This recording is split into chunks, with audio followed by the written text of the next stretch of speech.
قلب میں سوز نہیں، روح میں احساس نہیں، کچھ بھی پیغام محمد کا تمہیں پاس نہیں۔ اے میری بہن، تیری حیا کا معیار تو یہ تھا کہ اللہ نے تیری تخلیق کا بھی فرشتوں سے پردہ رکھا، اور تیری حیا کا معیار یہ ہے کہ تجھے صفا مروہ میں بھی دوڑنے کی اجازت نہیں کہ کہیں تیری زیب و زینت دوسرے نامحرم مردوں پر عیاں نہ ہو جائے۔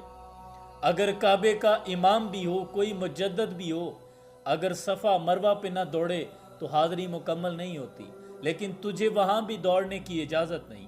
اور اللہ نے قرآن میں فرمایا کہ اے نبی، اپنی عورتوں سے کہہ دو کہ جب یہ گھر سے باہر نکلا کریں تو اپنے آگے اور پیچھے چادر ڈال لیا کریں، یہ چیز ان کے لیے موجب احترام ہوگی اور کوئی ان کو ایذا نہیں پہنچا سکے گا۔ انہیں خبردار کر دو کہ کسی نامحرم مرد کے ساتھ نرم لہجے میں بات بھی نہ کریں، کہیں کسی بیمار دل کے اندر کوئی وہم نہ پیدا ہو جائے، کوئی مرض نہ پیدا ہو جائے۔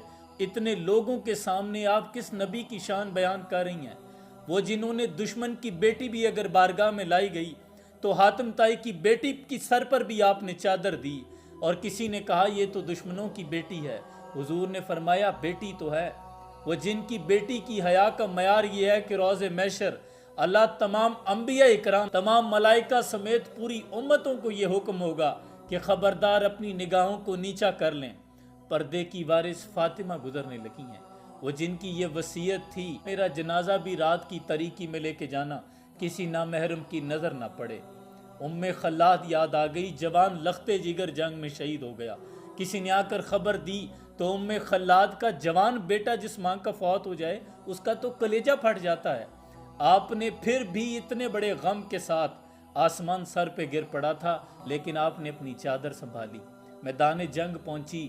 جوان لختے جگر بیٹے کا لاشا ڈھونڈنے کے لیے کبھی اس طرف دوڑتی ہیں، کبھی اس طرف دوڑتی ہیں۔ کسی نے کہا کہ اماں تیرا بیٹا فوت ہو گیا ہے لیکن تو چادر کو سنبھالے ہوئے ہے، تو ام خلاد نے تاریخی جملہ کہا، آپ نے فرمایا میرا بیٹا فوت ہوا ہے، میری حیا تو فوت نہیں ہو گئی۔